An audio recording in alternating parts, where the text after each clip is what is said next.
रवींद्र वायकर यांची ईडी चौकशी होणार आहे। जोगेश्वरी भूखंड घोटाळा प्रकरणी वायकर आता गोत्यात सापडले आहेत। रवींद्र वायकर यांची चौकशी केली जाणार आहे। ईडी कडून ही चौकशी होणार आहे। जोगेश्वरी भूखंड घोटाळा प्रकरणी वायकर गोत्यात आले आहेत, अडचणीत सापडले।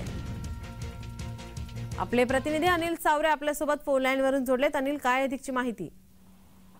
नक्कीच नीलम, पाहायचं झालं तर शिवसेना उद्धव ठाकरे गटाचे नेते आमदार रवींद्र वायकर यांना 500 कोटी रुपये जोगेश्वरी भूखंड कथित घोटाळा प्रकरणी ईडी कडून चौकशी सुरू आहे। आज या प्रकरणी रवींद्र वायकर हे मुंबईतील बालाड केअर कार्यालयात सकाळी 11 वाजता चौकशीसाठी हजर राहणार आहेत। गेल्या आठवड्यात पक्षप्रमुख उद्धव ठाकरे, अंबादास दानवे, अरविंद सावंत आणि अनिल परब यांनी रवींद्र वायकर यांची जोगेश्वरी येथील त्यांच्या निवासात जाऊन भेट घेत त्यांना धीर दिला होता।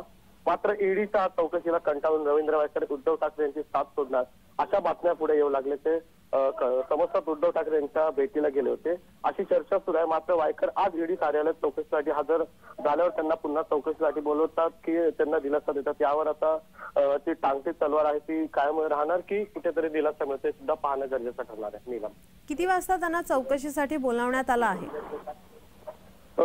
सकाळच्या 11च्या सुमारास त्यांना चौकशीसाठी बोलवलं। मात्र आता कशा प्रकारची चौकशी होते आणि किती तास होते, मात्र या चौकशीनंतर वायकरांना दिलासा मिळतो की पुढील कारवाईला सामोरे जावं लागते सुद्धा पाहणं गरजेचं ठरणार आहे। नीलम, अनिल, आता ईडी कडून ही चौकशी केली जाणार आहे।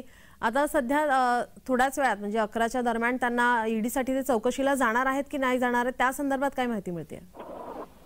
नक्कीच पाहायचं झालं तर 11च्या सुमारास रवींद्र वायकर स्वतः जातात की त्यांचे वकील त्यांचे काही समज घेऊन जातात ते सुद्धा पाहणं गरजेचं ठरणार। मात्र आज रवींद्र वायकर हे कशा प्रकारे चौकशीसाठी समोर जातात आणि कशा प्रकारचे ईडीचे जे अधिकारी त्यांची चौकशी करतात आणि त्याच्यातून काही घोटाळे बाहेर येतात की कुठेतरी दिलासा मिळते सुद्धा पाहणं गरजेचं ठरणार आहे। नीलम, अनिल, तुम्ही आमच्यासोबत असेच जोडलेले राहा।